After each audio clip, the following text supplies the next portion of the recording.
Bonjour à toutes et à tous. Donc aujourd'hui, on va voir le montage du sedge brun.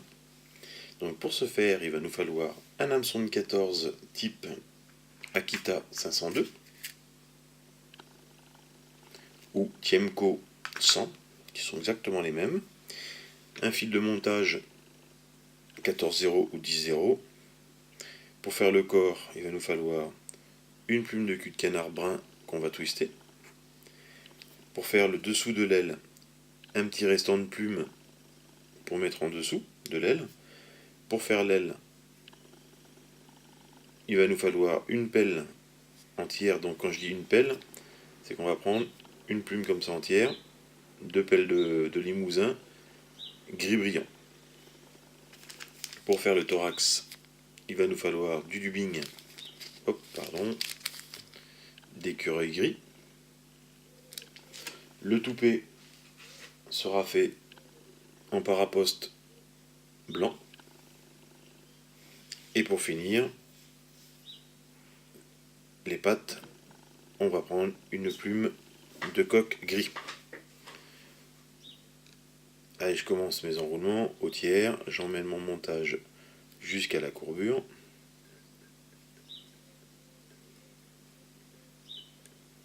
Voilà, je coupe l'excédent. Je prends ma plume de cul de canard que l'on va twister après par la suite. Alors pour ceux qui n'ont pas de pince pour twister le cul de canard, le mieux c'est d'en acheter une. C'est vrai que c'est un petit peu onéreux ces pinces là, mais c'est très pratique. Sinon vous pouvez le faire à la main, hein. C'est pas un souci, ça peut se faire aussi. Et avec la pince, faites exprès avec le cul de canard.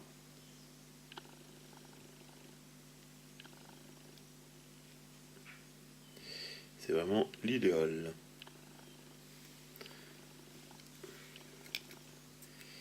Il est un peu maigre ce cul de canard. On va pas me faire un gros corps. C'est pas grave.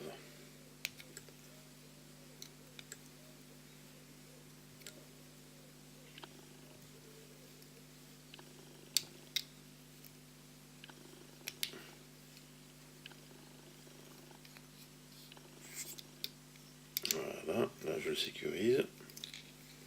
Par 2-3 tours. Je vais couper l'excédent. Et après on va ébarber toutes ces fibres restantes qui dépassent. Pour avoir un corps homogène et propre. Et ce qui est bien quand on twiste un cul de canard, ça donne vraiment un corps conique. Comme on se rapproche du naturel.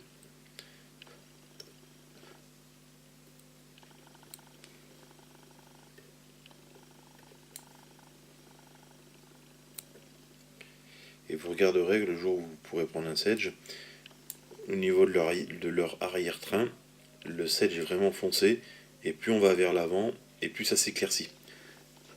Donc là, le cul de canard représente vraiment bien ce côté justement où on a cette forme de couleur, là, de couleur dégressive. Donc là, je prends ma deuxième plume de cul de canard, où je vais prélever les fibres pour faire le dessous de mon aile. Donc là, je vais égaliser. Je lui place le dessus de l'aile en dessous. Voilà. Je fais un petit aller-retour.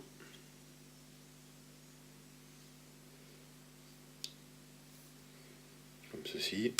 Ici, derrière, je vais couper à peu près là. Donc 1 ou 2 mm derrière. Voilà. Donc ma pelle de limousin, je l'ai préparée, je l'ai mis déjà dans un tasse-poêle. Alors pour ce faire, quand on vous prélevez les fibres ici, vous voyez, les plumes là sont détachées, les fibres sont détachées du rachis. Et là, à la base, il faudra la couper pour éviter qu'elles restent accrochées entre elles et qu'on puisse vraiment récupérer les fibres et les égaliser.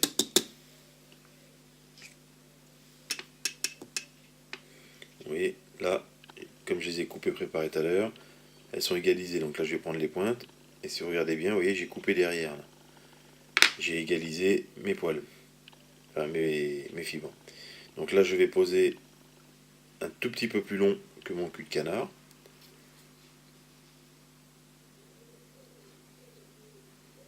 Je fais 2-3 tours.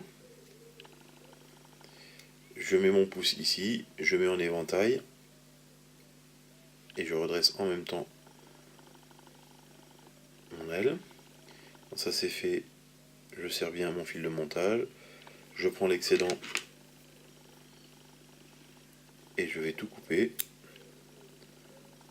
Voilà. Je vais jusqu'à l'œillet pour sécuriser, car le coq a tendance à, que ce soit la pelle ou le hacle, ils ont tendance à glisser. Donc les fibres à s'enlever. Donc arrivé là, je vais adresser un petit peu mon hameçon. Voilà.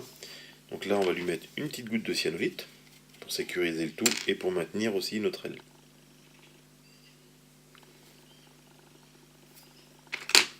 Alors là la colle coule pas mal, faut faire attention.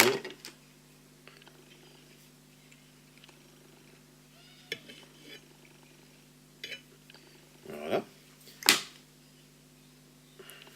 On va mettre un petit coup de briquet sur les petites fibres qui dépassent au bout. Là, on va prendre notre fibre de paraposte.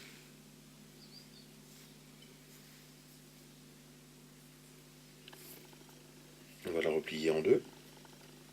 Vous voyez, je la passe comme ceci. Hop, je la replie en deux. Je fais attention d'en garder une partie assez courte, mais pas trop. Et l'autre partie longue, après, on va la couper à la longueur de l'autre. Là, j'ai fait 2 tours devant. Je vais faire 2 tours derrière. Voilà. Ici, je rassemble mes fibres. Je les coupe toutes à peu près à la même hauteur. Donc ici. Là, je vais les rassembler et les mettre avec ma pince à touper en suspension. Alors si vous n'avez pas de pince à touper pour faire le toupet justement, vous prenez, vous embêtez pas, vous le faites à l'aiguille comme j'ai fait l'autre fois. Donc là on avait fait 2 tours derrière, et là on va commencer les enroulements en partant bien en bas de la base et en remontant sur 2 mm, même entre 1 et 2 mm. En faisant attention de ne pas choper et relever l'aile derrière. Donc là on monte doucement, ça va nous occasionner à peu près une dizaine de tours. Une bonne dizaine de tours à peu près. Donc là on va être assez haut. Voilà, on va redescendre tranquillement.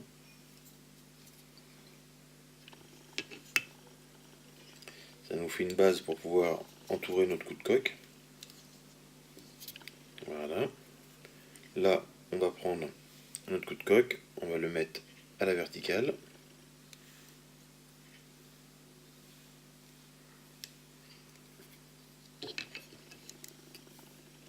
Et là, on va recommencer les enroulements jusqu'à remonter au-dessus.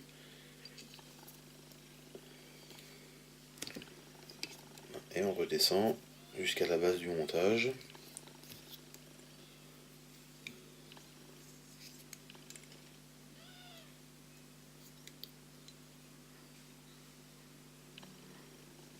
Voilà. Je coupe l'excédent de la plume du coup de coque. Là, je vais prendre ma poix. J'en mets un peu sur le fil.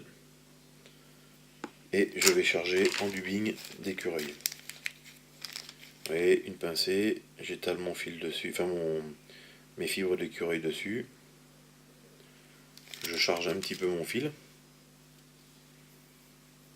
sans trop non plus en mettre excédemment, quoi. Faut en mettre un peu, mais faut pas non plus trop surcharger. Là, on va commencer par faire 2 tours derrière. Alors de temps en temps, là, quand on a fait 1 ou 2 tours, on reprend le dubbing et on retwiste dessus en tirant un peu dessus. Parce que sinon, il va avoir tendance à se défaire. Et là, on va passer devant, on fait 1 ou 2 tours, et là, on tire dessus aussi, en le vrillant.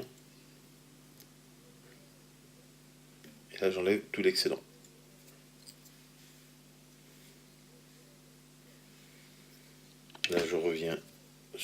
sur le côté et derrière de mon toupet. Je prends ma plume, je démarre du haut, j'enroule, et là je passe en dessous des autres fibres. Et j'enroule comme ça jusqu'en bas, en spire très jointif, très serré, et jusqu'à descendre, vraiment jusqu'à la base du montage.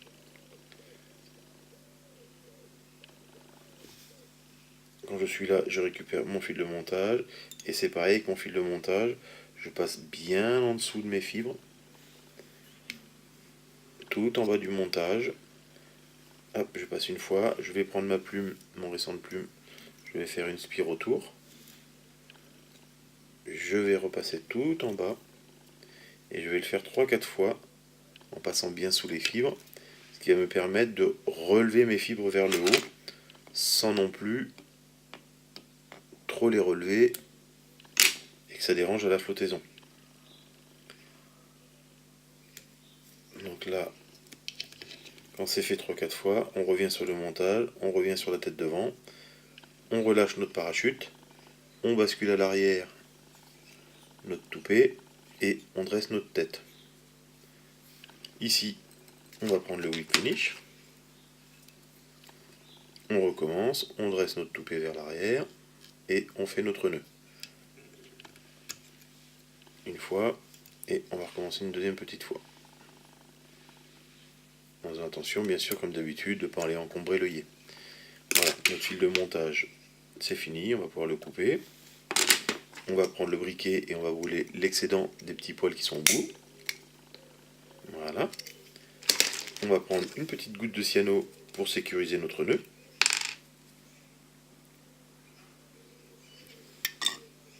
On bascule à l'arrière. On le pose dessus. Un petit coup en dessous. Voilà, on a fait le tour. Là, on va prendre notre toupet. On va redescendre nos fibres en écartant notre toupet 2 coups de coque. Ça va bien nous les tasser vers le bas. Là, on va rassembler notre toupet et on va faire en sorte d'avoir 1 ou 2 mm pour pas trop non plus que ça soit voyant et que nous on puisse bien le voir sur l'eau. Donc voilà notre petit sedge brun, tout en cul de canard, en écureuil et en coque. Donc là on va prendre la brosse à dubbing, on va brosser le dubbing d'écureuil pour donner un petit peu de volume en dessous du thorax.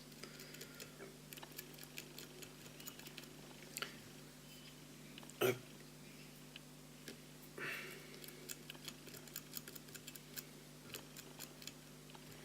Et voilà notre sedge brun. Alors vue de dessus, vue de dessous. Mes fils sont mal répartis, vous voyez comme quoi des fois de regarder au-dessus, en dessous, à gauche, à droite, ça nous permet de bien remettre les fils. Voilà. Donc ça c'est la vue de dessous, vue de profil. Et je vais vous faire voir vue de face l'éventail de la plume.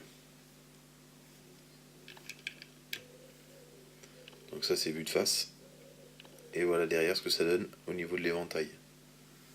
Et vue du dessus, ça permet d'avoir ce joli éventail là, un peu en forme de voûte. Et ce qui permettra d'emprisonner une petite bulle d'air et d'avoir une bonne flottaison.